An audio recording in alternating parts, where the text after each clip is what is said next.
thank our witnesses for being here. We have before us a panel of individuals accomplished in the military, in civilian government, in science, and in journalism.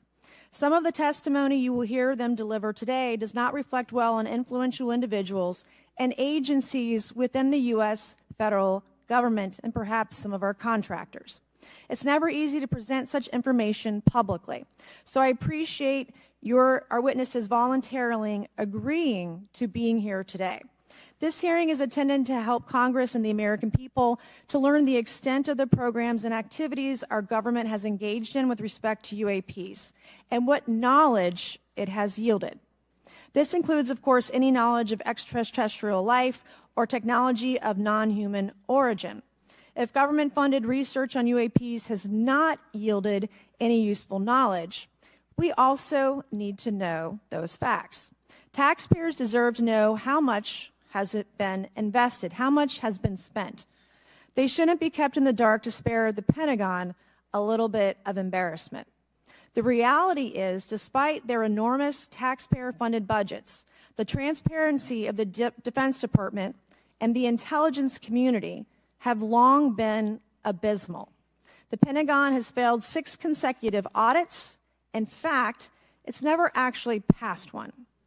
Adding to this is a runaway overclassification of documents and materials, a reluctance to declassify materials when appropriate, and at times an outright refusal to share critical information with Congress.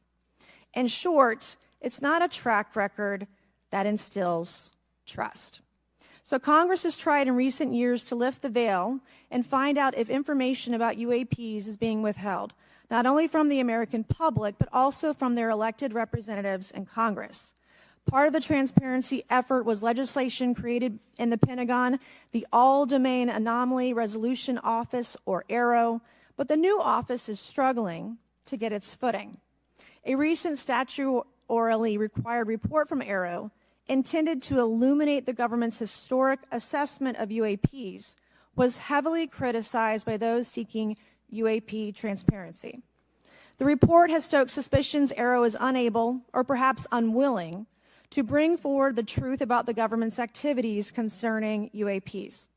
I'm disturbed that AEREO itself lacks transparency.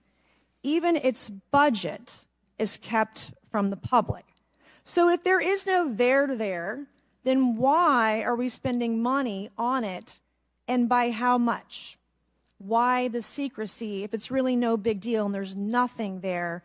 Why hide it from the American people? Because I'm not a mathematician, but I can tell you that doesn't add up. I expect some of our witnesses to share their views on that AEREO report. We will also hear from the witnesses today allegations of UAP-related misinformation and disinformation by government officials of which they are personally aware and directly experienced. And we will hear testimony today concerning recent revelations about a purportedly secret UAP program whose existence and findings may have been improperly withheld from Congress.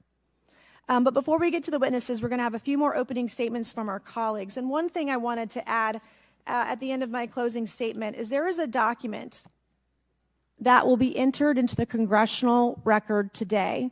Mr. Tim Burchett from Tennessee has this document, and we just distributed it to every member up here on the dais of this document.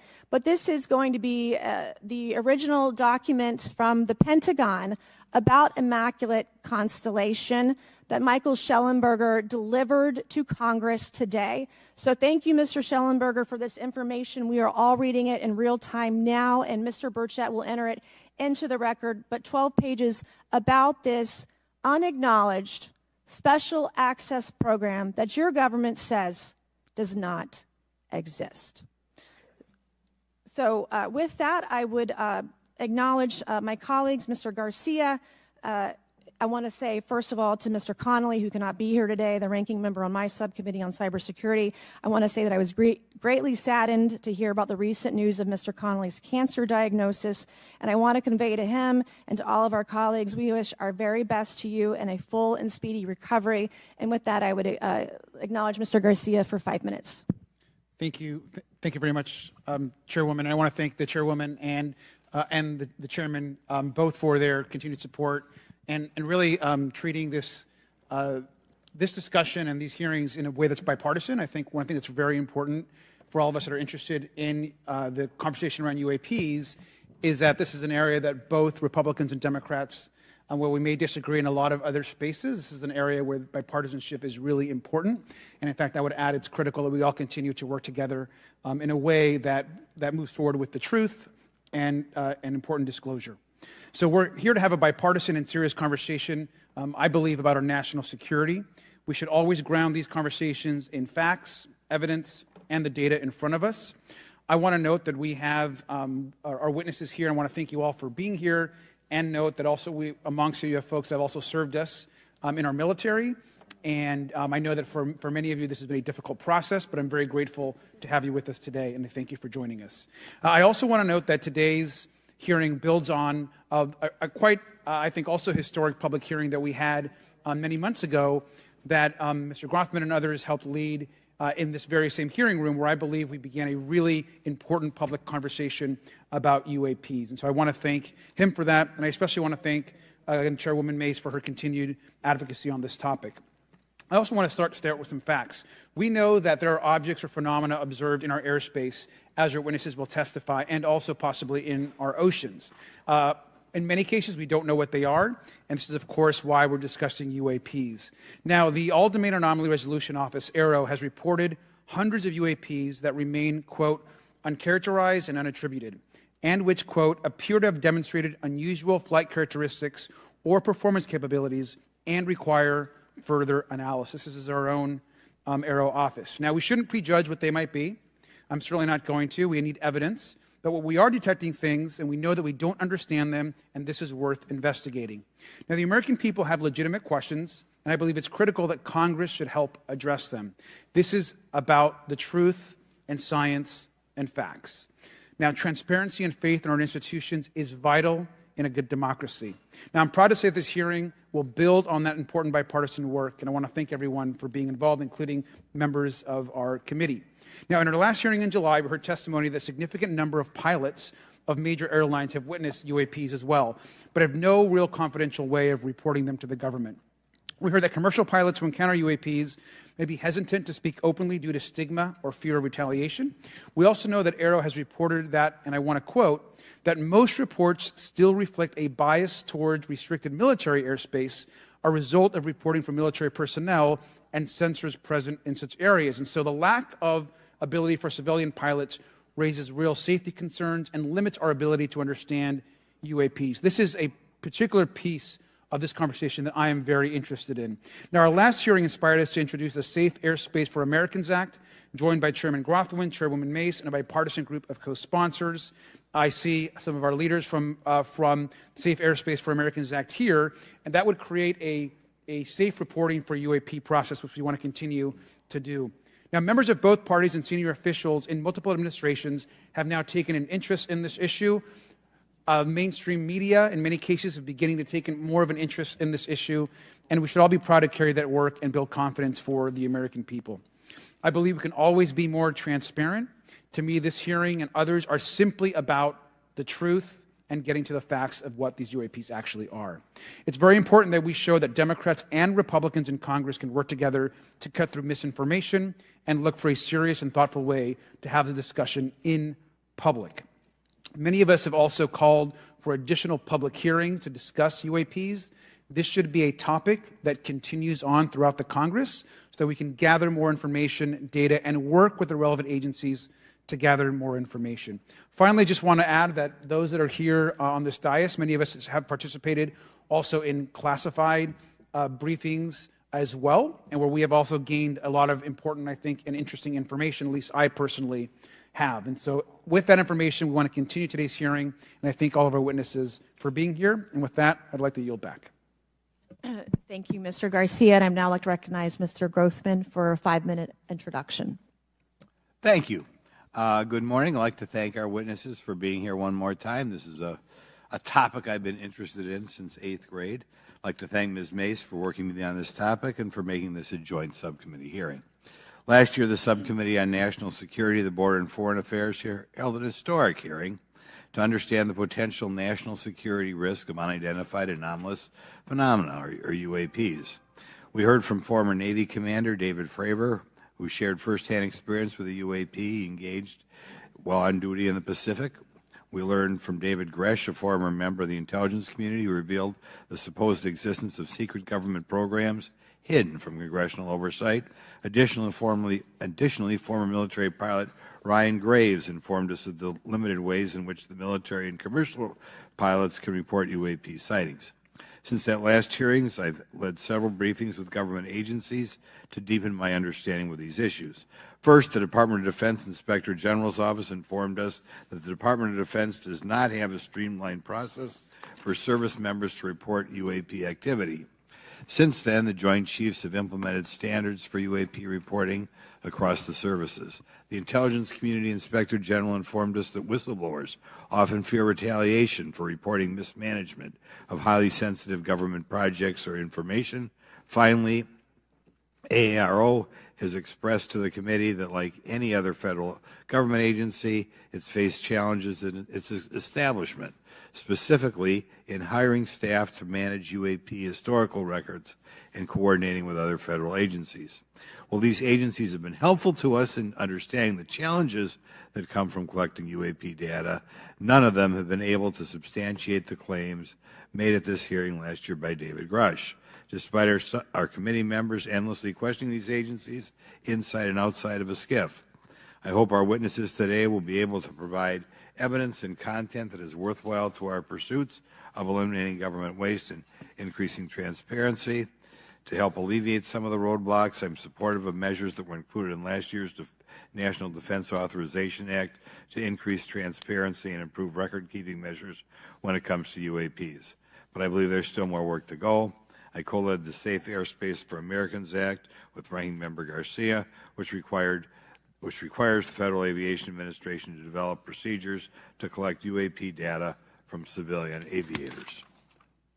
I look forward to working with members of Congress to see that this legislation and other UAP legislation crosses the finish line. I'm deeply alarmed by the reporting of the massive drone swarm that flew over Langley Air Force Base in Virginia last December. Langley is the home of the 1st Fighter Wing, which maintains half of the F-22s in the U.S. Air Force inventory. Reports of this incident indicate these drones were roughly 20 feet long, flying more than 100 miles an hour at an altitude of over 3,000 feet. Yet the origin of these drones and their operators remains a mystery.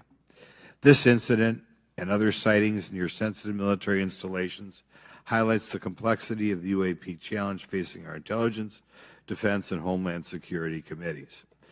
Whether these phenomena are the result of foreign adversaries developing advanced technologies or something else entirely, we must take them seriously, investigate them thoroughly, and assess their implications on national defense. The repeated UAP sightings around sensitive military sites underscores the need for innovative defensive strategies beyond traditional measures. They also highlight the urgent need for updated policies to address emerging threats as well as more effective interagency cooperation and intelligence sharing. However, none of this is going to be possible without transparency. For far too long, critical information about UAPs has been either classified or ignored, leaving the American public and key congressmen without clarity needed to make informed decisions. Declassifying reports and fostering a more open dialogue about UAPs will not only increase the public trust, but also encourage collaboration between government, the scientific community, and our allies. Quite frankly, there's been things that have been kept secret that is, I think, old enough that there is no reason it shouldn't be released, regardless of any so-called, private information. A transparent approach will allow us to share insights, identify patterns, and develop new strategic defenses. As we continue to investigate these phenomena, we must do so with a mindset of protecting our country, advancing scientific discovery, and upholding the trust of the American people, who right now I don't think have trust, and it's just obvious I don't have trust. We cannot shy away from the unknown, especially when the stakes are so high. I look forward to discussing these matters with the witnesses today. I'm hopeful we can learn from the testimony and come out of this hearing with actionable ideas to advance UAP transparency. Actually, the idea is just to say, in my mind, go back 15 years and everything has to be released. I'm hopeful that we can learn from their testimony and come out of this hearing. And with that, I yield back. Thank you. I'll now recognize Mr. Moskowitz for a 5-minute introduction. Thank you, Chairwoman. Good morning, everyone. I first want to thank the chairs and ranking members for holding the hearing today on this topic and, again, having a second hearing. I want to thank the witnesses for coming forward today to share your expertise on UAPs and the need to build trust through transparency. But first, I want to mention, you might be wondering why Chairman Comer has allowed me to be a ranking member today, but it's really only because our dear friend, Jerry Connolly, is not here. As Chairwoman Mace mentioned, he was diagnosed with esophageal cancer, and all of us on this committee know Jerry, and he's a fighter, and we're praying for him and hoping for his speedy recovery. So today's hearing marks this committee's second meeting dedicated to UAP transparency. I was pleased, as I know all of us are, on the bipartisanship that existed in last year's hearing, and even though we can't talk about what happens in the classified settings, the bipartisanship that has existed in those settings with the questions members have asked. Last year's hearing was a great example of open dialogue about UAPs, and we must remain committed to sharing information with the American people. And I think you see that commitment based on the people here and the commitment across the political spectrum. I personally have worked with multiple members of this committee, but I want to particularly thank Congressman Burchett, Mace, Luna, and Garcia for working on bipartisan pieces of legislation.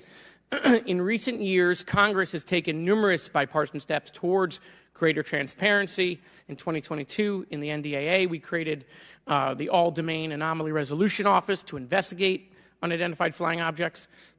Following AEREO, along with ODNI, released an unclassified report on UAP sightings. Of the 366 sightings included in the report, 171 remain uncharacterized, with some of these appearing to have demonstrated unusual flight characteristics or performance capabilities. That's a nice way of saying we don't want to tell you what they are. In March, AEREO revealed a report on the historical record of U.S. government involvement with UAPs, which covered investigatory efforts going back from 1945 to the present day. Earlier this year, I joined Congressman Burchett to introduce the UAP Transparency Act, which would require the declassification of all documents related to UAPs with many other members of this committee. In fiscal year 2024, the NDAA required the National Archives and Records Administration to establish the Unidentified Anonymous Phenomena Records Collection. This collection will include digital copies of all unidentified UAP records that can be publicly disclosed. This commitment in transparency is vitally important, and unnecessary overclassification has led to a void of information, which has allowed theories over the decades to foster. When the American people and members of Congress ask, are reports of UAPs credible, we're met with stonewalling. We're met with responses of, I can't tell you. And in fact, we're met with people not wanting us to have hearings. We're met with people not wanting us to ask you questions. In fact, many of us were told not to ask some of you certain questions on certain topics. In a time of heightened distrust of our government institutions, I believe more transparency is not only needed but is possible. And obviously we can respect national security limits, but we also have to provide our constituents with the information and oversight that they have tasked us for. As part of this, government agencies must maintain open lines of communication with members of Congress. And there are regular questions that Americans have. What are UAPs? Are they real? Are they ours? How has this technology been developed? How do they get funded? Right? And now we've seen this has gone from a long time ago where you could discredit people because it's some guy living in a Winnebago. You're able to see people now, these are pilots, these are military, these are folks with serious backgrounds. This has changed the face of this because now we have video. People will have questions. We know there are advanced technology programs. Almost 15 years ago, one of those came out of Area 51 to go after Osama bin Laden. And the only reason we know about that is because one of those helicopters was downed. Americans have questions about whistleblowers who have come forward to talk about retribution. And so I want to thank everyone for being involved today on trying to get more transparency. This has been bipartisan, bicameral, and as we get into a new administration, the President-elect has talked about opportunities to declassify information on UAPs, and I hope he lives up to that promise. And with that, I yield back. Okay, thank you, Mr. Moskowitz. And I would now, committee staff asked me to go ahead and I will do it, to enter into the congressional record this 12-page document that Michael Schellenberger brought today that describes the Immaculate Constellation government program. So we will do that now. Every member up here has a copy of it. The first section talks about the unacknowledged special access program called Immaculate Constellation, and the second section about USG imagery intelligence. And Representative Luna just told me if I say Immaculate Constellation, I'll be on some list, maybe a FISA warrant. So come at me, bro, I guess. But without objection, entered in the record. All right, so next we will introduce our witnesses for today's hearing. Thank you so much for being here. Our first witness is retired Rear Admiral Tim Gallaudet, who retired from the U.S. Navy and is now the Chief Executive Officer at Ocean STL Consulting. Our second witness is Mr. Lou Elizondo, a former Department of Defense official and author of a recent bestseller book about UAPs. Our third witness is Mr. Michael Schellenberger, founder of the newsletter Public and author of a recent journalistic piece about special access programs, including one widely identified as Immaculate Constellation. I swear the staff wants me on a list. Okay. And our last witness today is Mr. Michael Gold, a former NASA official who is also a member of the NASA UAP Independent Study Team.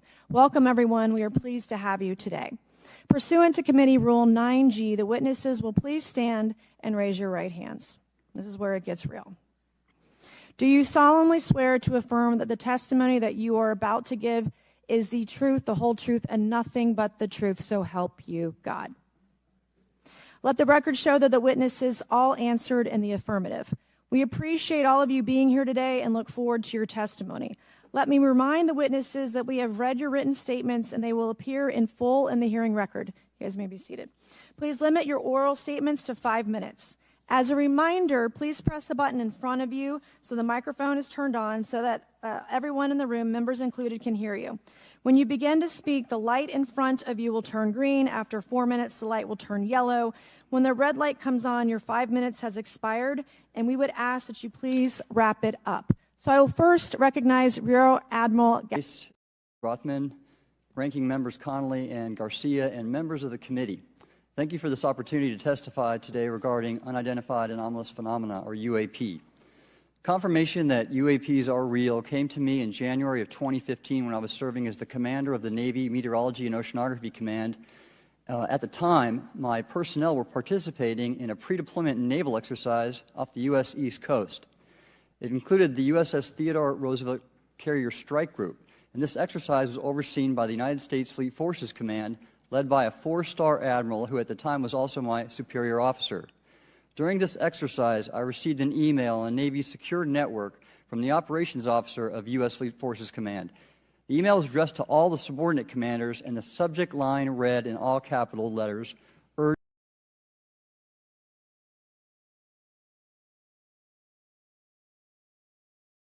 urgent safe forward-looking infrared sensor of one of the Navy F-A-18 aircraft participating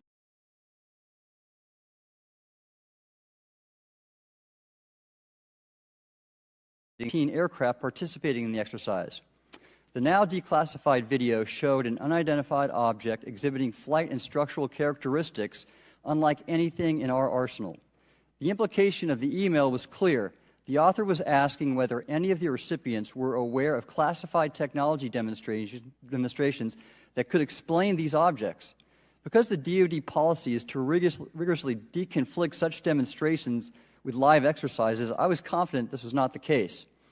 The very next day, that email disappeared from my account and those of the other recipients without explanation. Moreover, the commander of Fleet Forces Command and the operations officer never discussed the subject. Even during weekly meetings specifically designed to address issues affecting exercises like the one in which the Theodore Roosevelt Strike Group was participating. This lack of follow-up was very concerning to me. As the Navy's chief meteorologist at the time, I was responsible for reducing safety of flight risks. Yet it appeared to me that no one at the flag officer level was addressing the safety risk posed by UAPs. Instead, pilots were left to mitigate these threats on their own without guidance or support. I concluded that the UAP information must have been classified within a special access program managed by an intelligence agency. That is a compartmented program that even senior officials, including myself, were not read into. Last year's UAP hearing before this Oversight Committee confirmed that UAP-related information is being withheld from senior officials and members of Congress.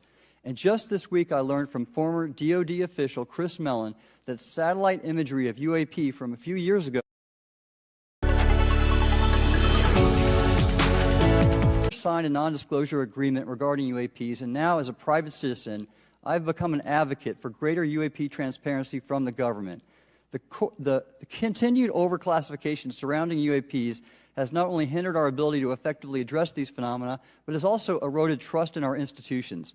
While I applaud previous bipartisan legislation passed by Congress concerning UAPs, a more comprehensive approach is needed to address the broader implication of UAP on public safety and national security, as well as the socioeconomic opportunities that open UAP research could unlock. Therefore, I recommend Congress take the following action, which I believe will receive bipartisan support.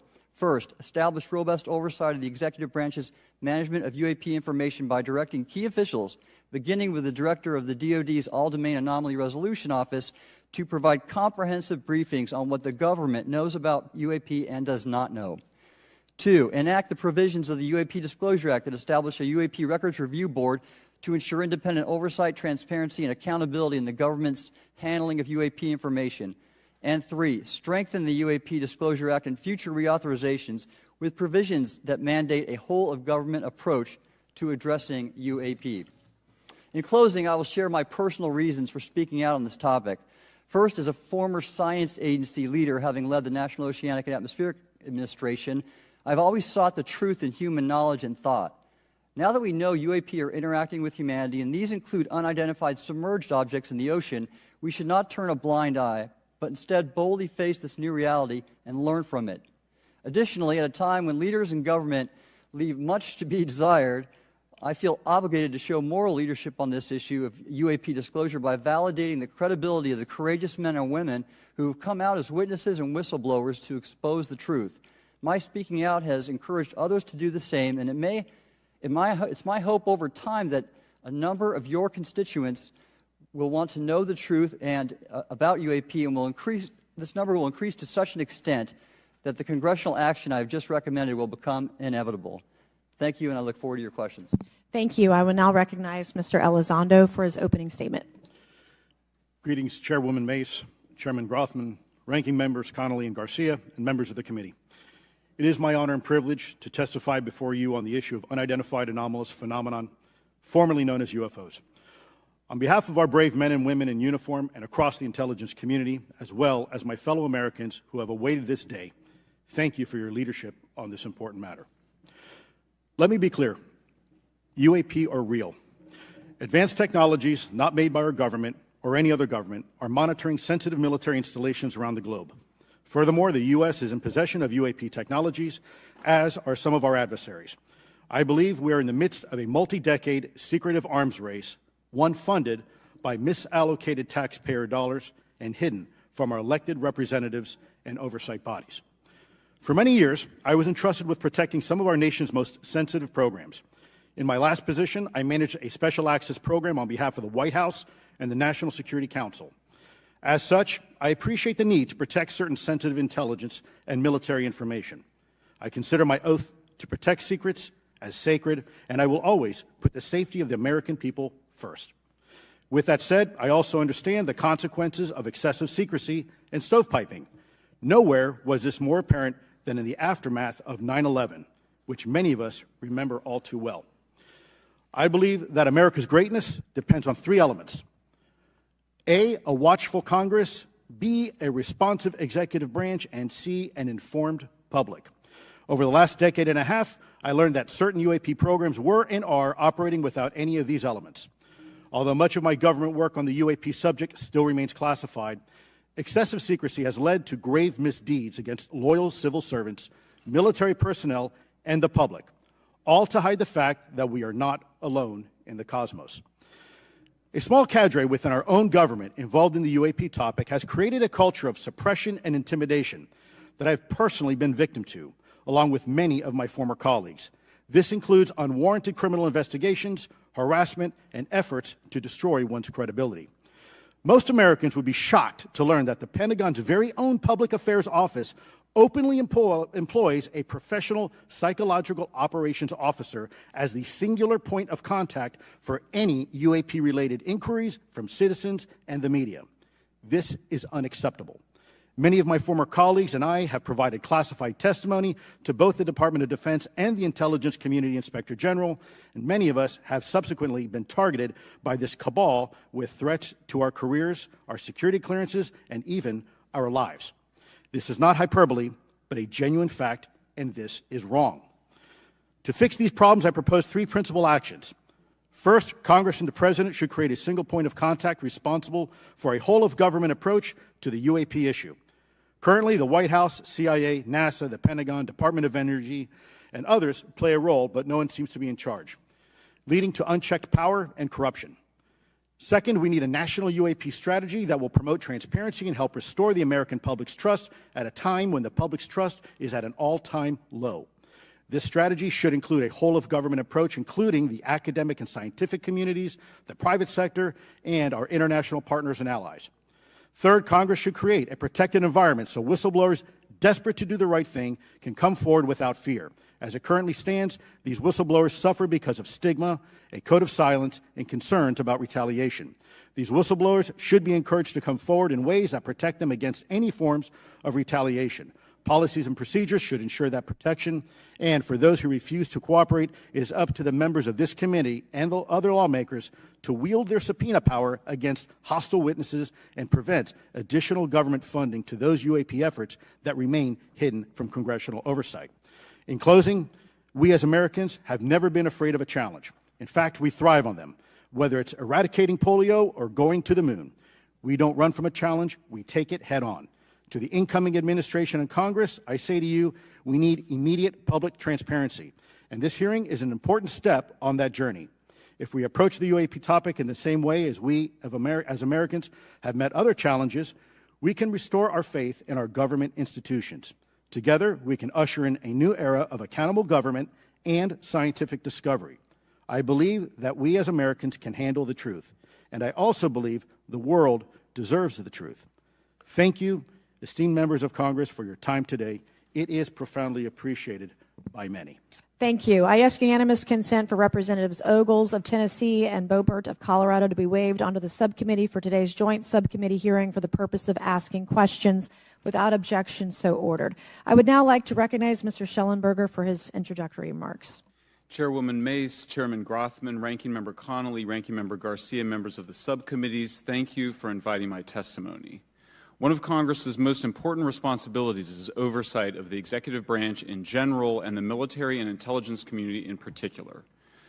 Unfortunately, there is a growing body of evidence that the U.S. government is not being transparent about what it knows about unidentified anomalous phenomena, and that elements within the military and the IC are in violation of their constitutional duty to notify Congress of their operations. President-elect Donald Trump and former President Barack Obama have both said that the government has information about UAPs that it has not released. There are other explanations for UAPs than that they represent a new form of life or non-human life. Current dominant alternative theories, including those put forward by AEREO, are that UAPs are some kind of natural phenomena we don't yet understand, like ball lightning or plasma.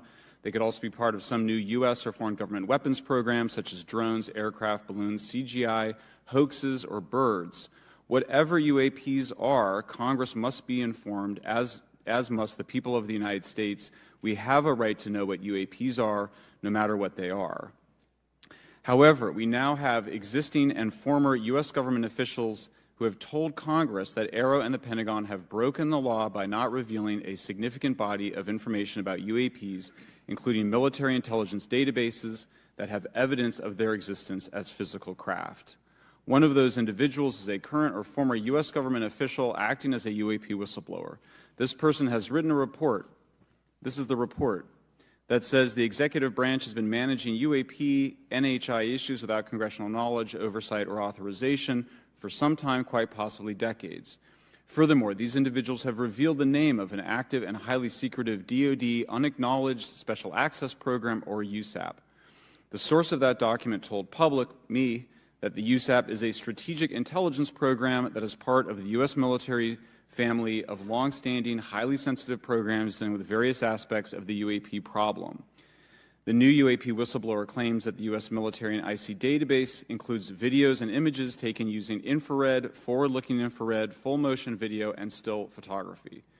The report that was just shared with Congress says Immaculate Constellation serves as a central or parent USAP that consolidates observations of UAPs by both tasked and untasked collection platforms. Immaculate Constellation includes high-quality imagery intelligence and measurement and signature intelligence of UAPs, the whistleblower's report adds. The sources of this intelligence are a blend of directed and incidental collection capabilities, positioned in low Earth orbit, the upper atmosphere, as well as military and civilian aviation altitudes and maritime environments. The report to Congress details in detail various UAPs, including spheres, orbs, disks, saucers, ovals, triangles, boomerang, arrowhead, and irregular organic. The report describes various incidents found in the human intelligence databases. One involved orbs surrounding and forcing an F-22 out of its patrol area. In another incident, the crew of a Navy aircraft carrier watched a small orange-red sphere rapidly descend from a high altitude of 100 to 200 yards directly above the flight deck of the CVN, or aircraft carrier. And since my reporting on this Immaculate Constellation, full-color video of a white orb UAP coming out of the ocean approximately 20 miles off the coast of Kuwait. It was filmed from a helicopter. Then halfway through the video, the person said the orb is joined by another orb that briefly comes into the frame from the left before rapidly moving again out of the frame. The person discovered the video on SIPR, the Secure Internet Protocol Router Network, which the DoD uses to transmit classified information. A leading UAP researcher who utilizes the Freedom of Information Act to find out what the government knows, John Greenwald, told me last year that the U.S. government had been increasingly denying his requests for UAP information. He has been doing FOIA requests for 27 years and has an archive of 3 million pages.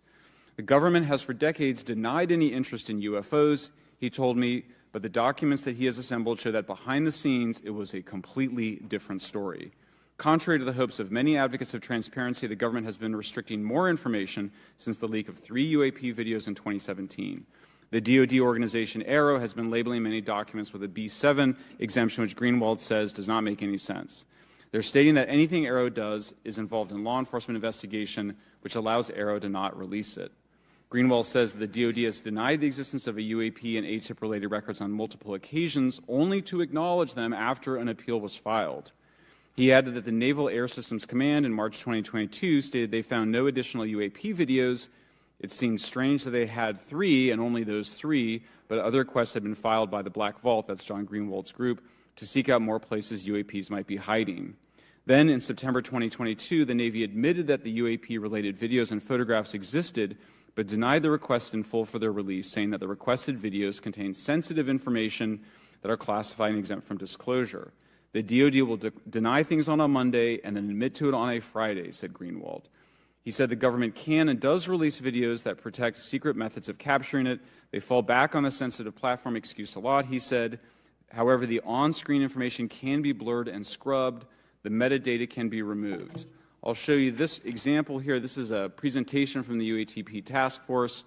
This is completely absurd. It's nuts, this level of censorship, of redaction on a document. It shows the redaction of how many reports they've collected, for how many years. 2 of the 3 potential explanations are blacked out.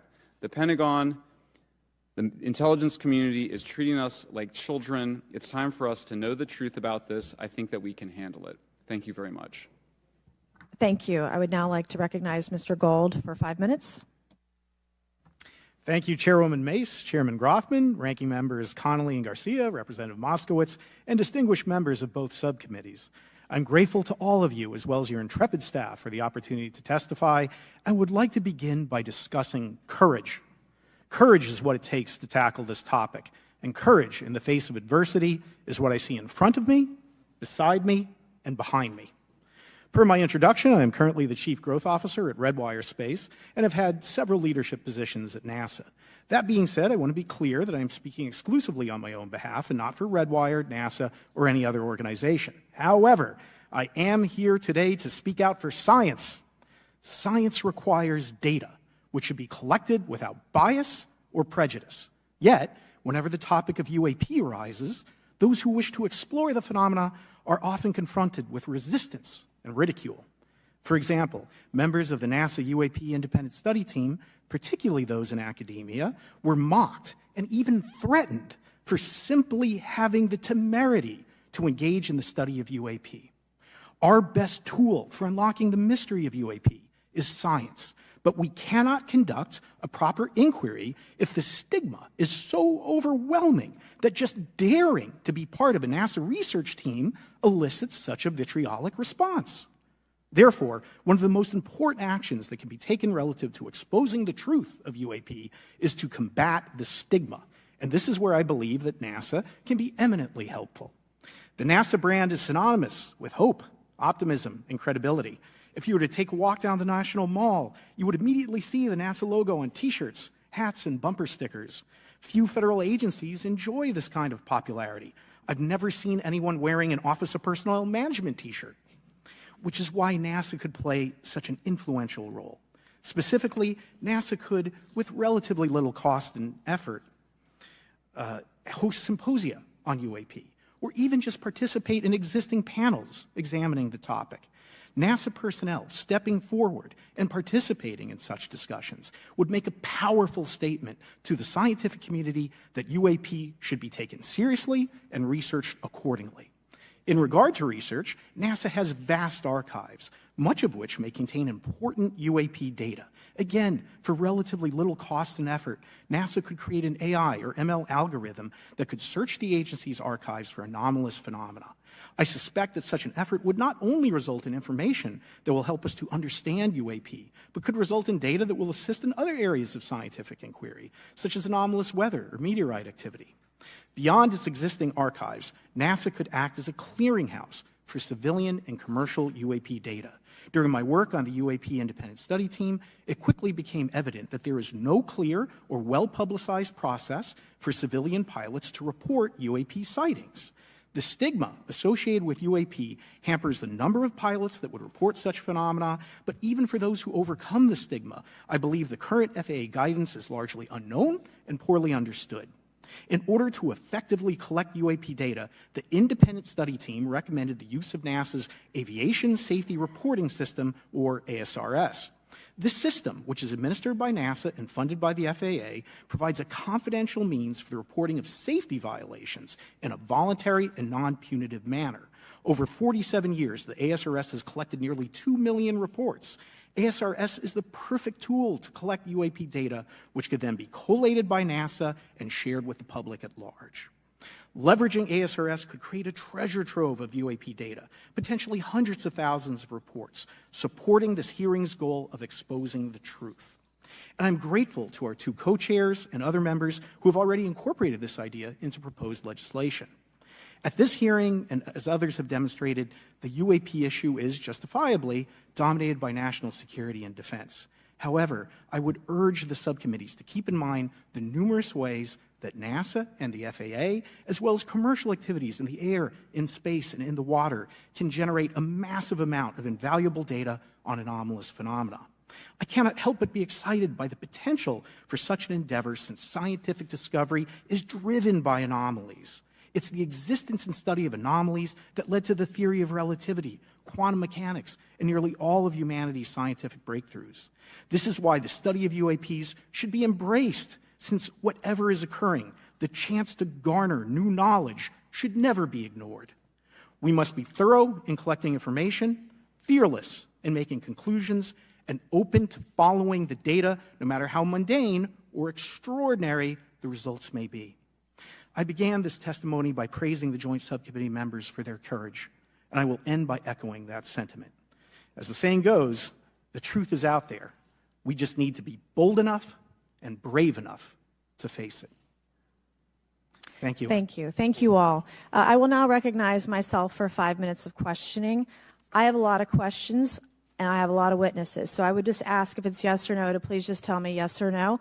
If it requires more than that, be very succinct, because I would like to go down the line and ask as many questions as possible. So for the Admiral this morning first, former DOD official Chris Mellon reached out to you about satellite imagery from 2017 that depicts a UAP.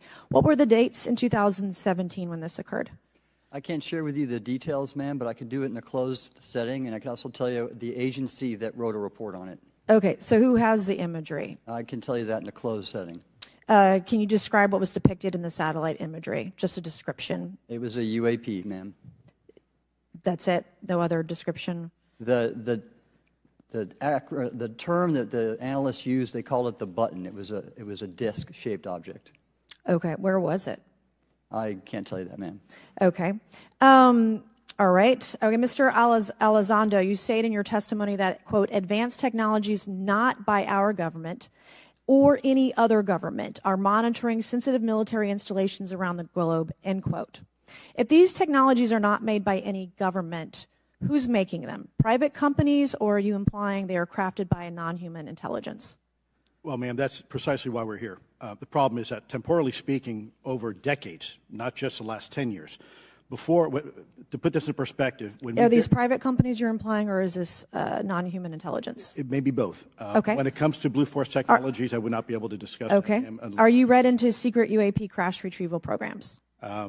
We would have to have a conversation in a closed session, ma'am. I signed documentation 3 years ago that restricts my ability to discuss specifically crash retrievals.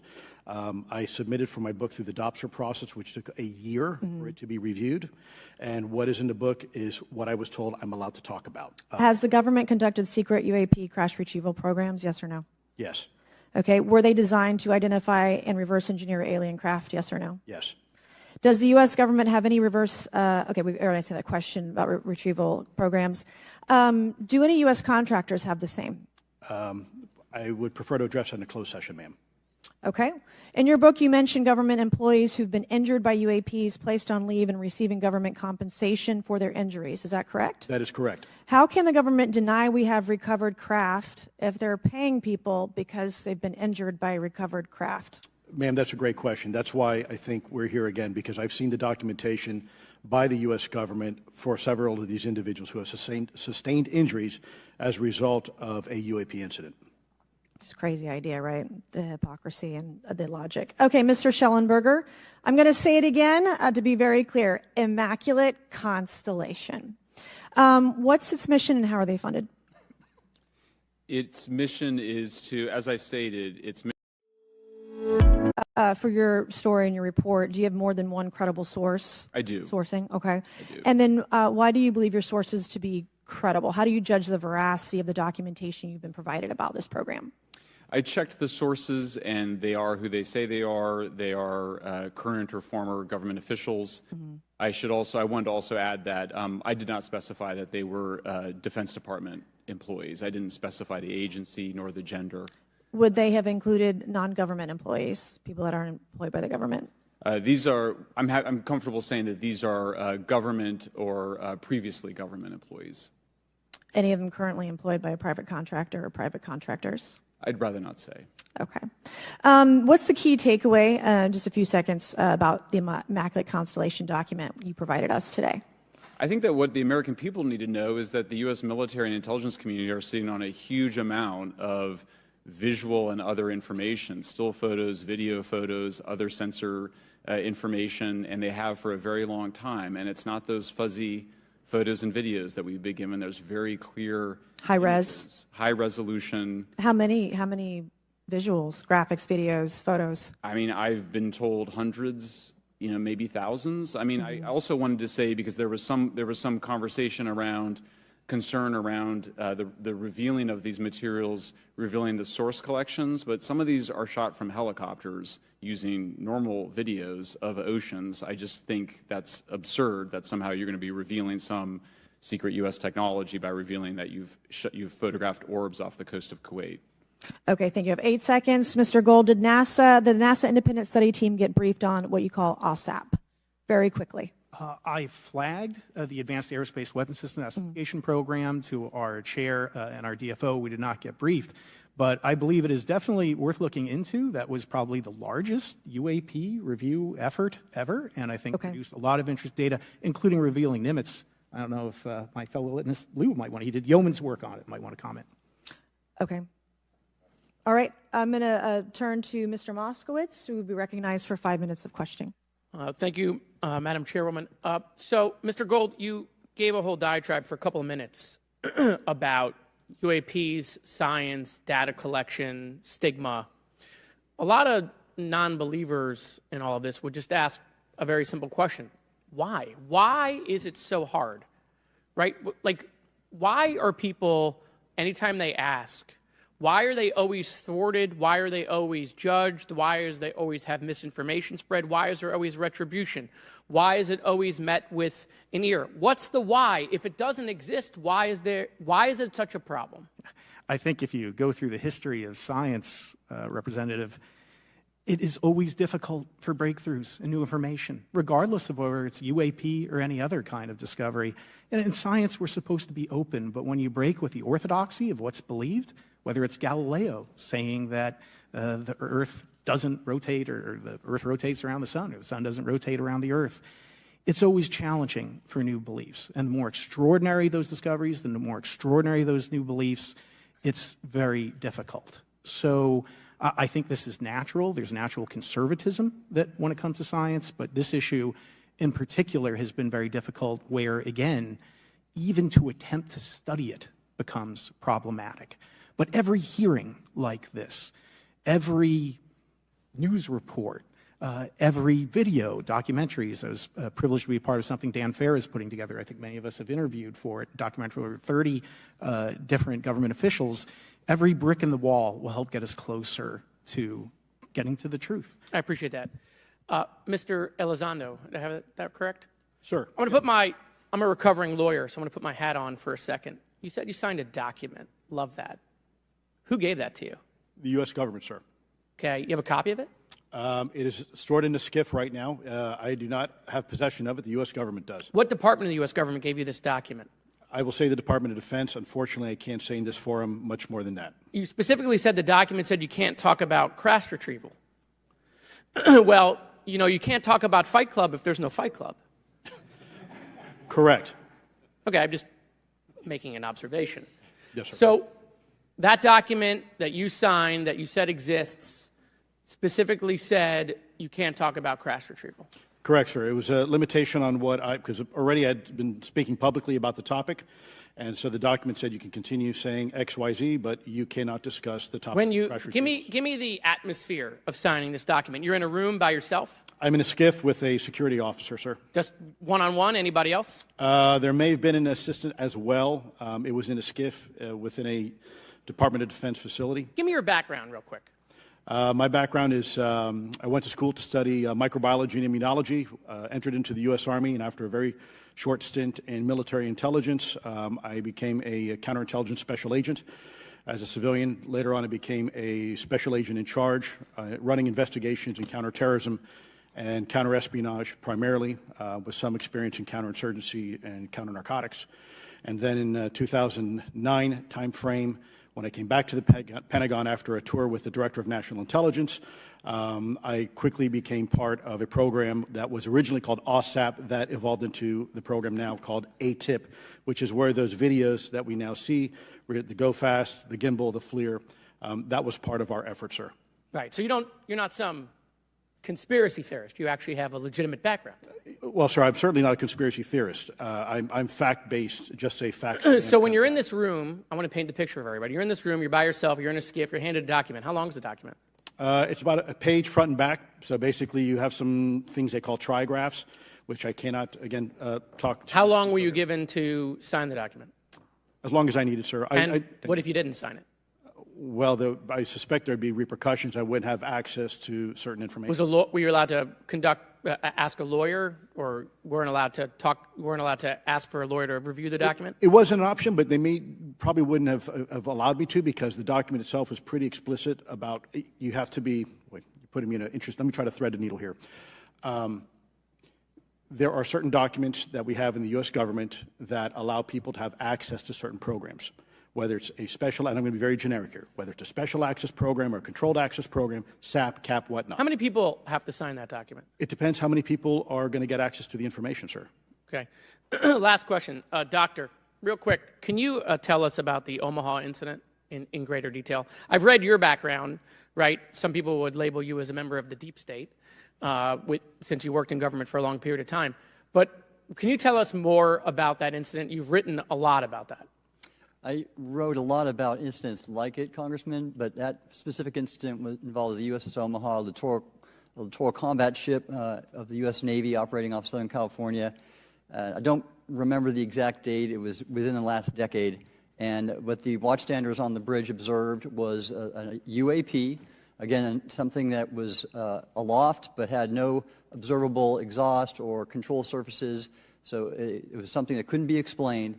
And then they saw it enter the water from the atmosphere and going through the air-sea interface, and so thus exhibiting transmedium travel. Thank you. I yield back. Thank you. I'll now recognize Mr. Grothman for 5 minutes of questioning. Yeah, we'll start with Mr. Gallaudet. During a previous UAP hearing, Navy Commander David Fravor discussed the TikTok object engaged in 2004. Are you familiar with the incident, the TikTok incident? Yes, sir. That's almost 20 years ago, right? Yes, sir. It's been said there are more videos, documents, and reports related to this incident. Do you believe the information regarding the TikTok incident should be available to all members of Congress? And in your expertise, what reason would the Department of Defense possibly have for not releasing information that's over 20 years old? Thank you, Congressman. I don't think there's any good reason to withhold information and important data, especially of national security concern, from Congress. What would they say? I will speculate, sir, that they don't want to share that kind of information because it reveals weaknesses in our ability to monitor and protect our airspace. Okay. In your written testimony, you claim last year's UAP hearing before this Oversight Committee confirmed that UAP-related information is, well, it's not only being withheld, but that elements of the government are engaging in a disinformation campaign to include personal attacks designed to discredit UAP whistleblowers. Could you elaborate on that statement a little? Yes, sir. Earlier this year, I met with the DoD's All-Domain Anomaly Resolution Office, and what I thought would be a 90-minute meeting just to meet with leadership turned out to be an hours-long influence operation on me, where they attempted to convince me of the validity of the very flawed and error-ridden historical records report. In addition, they tried to have me question very valid UAP reports like the Tic Tac incident, and even coming to stating possibly that the Tic Tac was American technology. And then, of course, if you ask David Fravor or Alex Dietrich, the two witnesses, they were convinced it was otherwise. And then, and they also cast discredit on various UAP whistleblowers and witnesses to question their validity and credibility as witnesses. Okay. We'll go to Mr. Elizondo. Hope I got that right, or not at least Close not enough, that sir. right. You're familiar with the recent drone incursion over Langley Air Force Base? Yes, sir. The owners of these drones remain unclear. The U.S. military has not been able to give us in Congress an answer. Given your experience with the Department of Defense and the intelligence community, how frequently are UAP sightings over military installations? And secondly, I suppose hypothetically you could have incursions over just, say, regular airports. Is it obvious these incursions are more likely over military facilities than just a random airport out there? Yes, sir. There's definitely enough data to suggest that there is certainly some sort of relationship between sensitive U.S. military installations, also some of our nuclear equities, and also some of our Department of Energy sites. unfortunately, from folks like you in this committee. And I think that's problematic because ultimately, at the end of the day, we have a significant situation here. We have something that can enter into U.S. airspace completely with no attribution. And how long has this been going on? Sir, decades. And there's information that will hopefully be entered into the record. Can you think of any possible reason why they can't release any information they have on something, say, 15 or 20 years old? Sir, if I could echo my colleague here, Admiral Gallaudet, I think one of the big issues that we have in the intelligence community, Department of Defense, is we don't want to broadcast any potential vulnerabilities or weaknesses in our national defense systems or on intelligence collection platforms. Therefore, when you have a conversation where you address a problem for which there is no solution, it makes that a very uncomfortable conversation to have. Okay, we'll switch to Mr. Schellenberger. The primary reason you're here today is because you published an article on the news publication that you own called Public, right? Alleging that a new unnamed government whistleblower has come forward asserting that a highly classified program exists dedicated to recovery and reverse engineering of UAP technologies. Can you give us what specific evidence you have or that your source provided you to substantiate the claims about the existence of the Immaculate Constellation program? Well, you have the report in front of you now, so you can see it for yourself. I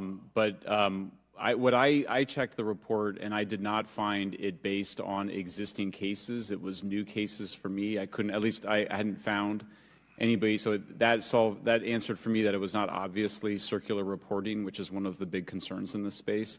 I also had the name of the program confirmed by more than one additional source. So yeah, and then of course I checked to make sure that the source was who they claimed to be. Okay.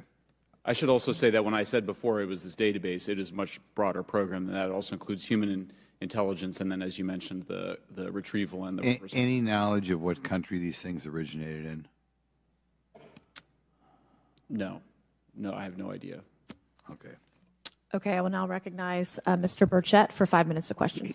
Thank you, Chair Lady. I request unanimous consent to enter into the record documents provided to us regarding legacy UAP programs and psychological operations. Lou Elizondo. So ordered. I also want to thank my buddy Jeremy Corbell for providing us documents and access to some whistleblowers. Mr. Elizondo, what is your last position with the federal government? Sir, I was the Director of National Program Special Management Staff managing a White House Special Access Program on behalf of the National Security Council. How would you characterize UAPs? An enigma, sir, and a frustration. We're talking about technologies that can outperform anything we have in our inventory. And if this was an adversarial technology, this would be an intelligence failure eclipsing that of 9/11 by an order of magnitude. Are there classified Department of Defense materials related to UAPs that you believe could be safely disclosed to the public without compromising national security? Yes, sir, I do. I would never, ever try to endorse providing some sort of information that could compromise what we call a blue force technology or capability. But I do believe there's a lot of information regarding this topic, and I've been very vocal about it, that should be shared not only with the public, but most importantly, with members of Congress. Are you familiar with my friend David Grush? Absolutely, sir. I had the privilege and honor of working with him myself several years ago at U.S. Space Force. Last year, as you know, he testified that the U.S. has run a multi-decade UAP crash retrieval and reverse engineering program. Would you agree with that? Yes, sir. Are there UAP programs operating without proper congressional oversight? 100%. What are they? Unfortunately, sir, I would have to have that conversation in a closed session. I know you said that, and a lot of people are frustrated with those kind of answers, but we're asking those kind of questions so you all know what the heck we're up against. You also mentioned in your opening statement that the Pentagon's Public Affairs Office employs the Psychological Operations Officer as the singular point of contact for UAP-related inquiries. Why the heck would they do that? Sir, that's a great question. I would ask the Pentagon. There's a long history here of that individual providing misleading and false information to the public through various news outlets and media outlets in order to discredit this topic. I've personally been victim to it. We have the documentation to substantiate where this information has been absolutely inaccurate, that has been provided time and time again, and it turns out that that individual was also working with former leadership of AEREO at the time as well. And we punish them by giving them multi-million dollars more than they ask for every year. Admiral Gallaudet, you mentioned in your opening statement an email you received from the operations officer of the Fleet Forces Command regarding unknown objects almost colliding with U.S. military planes. Did anyone respond with knowledge of what the objects were? I received no response, sir. Did the exercise get canceled? The exercise did not get canceled. Why do you think the commander of Fleet Forces operations officer never discussed the incident again? Sir, I'm speculating because I didn't have an exchange with him, but I believed it to be part of a special access program, the information and the video, which we have known now it was, and he realized he couldn't share that openly with the recipients of the email, and therefore the email was pulled from everybody's account. Again, tell us what happened to the email from the commander of Fleet Forces. The day after I received it, and all the other recipients received it, which were all the subordinate commanders of U.S. Fleet Forces, so 1- and 2-star admirals, including strike group commanders, the email was wiped or deleted from our accounts, and then no one talked about it. All right. Have you specifically had any experience with submersible objects? Sir, I've no personal experience, but I've had witnesses on submarines come to me and say they've seen on sonar data. Correct. Okay. Yeah, how would you characterize those, and how do they move? The one instance that was revealed to me was in the 80s on a nuclear-powered submarine, a ballistic missile submarine, that the object exhibited the characteristics of a Russian torpedo in terms of its speed of movement and closing rate with the submarine, and then it slowed and followed the submarine slowly in its wake for a period of minutes, and then rapidly exited the scene. And nothing that we know of and technology-wise could replicate that. And the speed of these objects was faster than anything that we have or anybody else has that would be manned. Is that correct? It was on the order Underwater. of a torpedo. So Yes, sir. Yes, sir. But as it exited, Well, I don't exactly know how fast a torpedo is, but I expect it does better than my old outboard Scott Atwater, so I'll take that as a yes. Yes, okay. Have you experienced any experience with the All-Domain Anomaly Resolution Office, AEREO? Where might one find the non-public version of the author's report? I don't know the answer to that. Would that be with the Department of Defense? I don't know. But you do know the author. I do. You know what the author's sources were? The author's sources are described in the report. These databases, the Immaculate Constellation. Right, but you expressed some confidence in the sources. I would. Earlier in I testimony, you expressed confidence. So do you know those sources? I do. Are they within the Department of Defense? I can't say. You can't say, or you won't say? I won't say. Okay, why not? Because I protect my sources, and I think the reason. But you're not naming them. It's a big department. But many of us on my side of the aisle would say it's far too big. So you're talking about the Department of Defense, sources from within the Department of Defense? I'm not willing to reduce the potential universe of where my sources might be. Okay, moving on. In this report, Mr. Elizondo, for reference, several types of allegedly alien craft or possibly alien craft or unknown aerial phenomena, what we used to call UFOs, are described. Spheres and orbs, discs and saucers, oval or tic-tac, triangular shape, boomerang and arrowhead, and irregular or organic. Mr. Elizondo, does that summarize to you the types of craft that we're discussing today? Sir, that is a general morphology, historically speaking, of many UAP. So those descriptions are very different craft. Is it your assessment that they would come of different origins? It's possible, but it also could be in sense a matter of utility. And let me just state for the record, I never read the report that or the article that Mr. Schellenberger put out. The reason That's a good point. We're just referencing it. Yes, sir. For descriptive purposes for the American people. Mr. Schellenberger, in this report, it's striking to me that regarding the descriptions of experiences with these various craft, several of them include biological effects and several do not. Are you familiar with what I'm talking about? Yes. Okay, so spheres and orbs, triangular craft, and irregular or organic craft includes some descriptions of biological effects, including feelings of unease, electronic device malfunctions, long-term psychological effects such as anxiety or insomnia,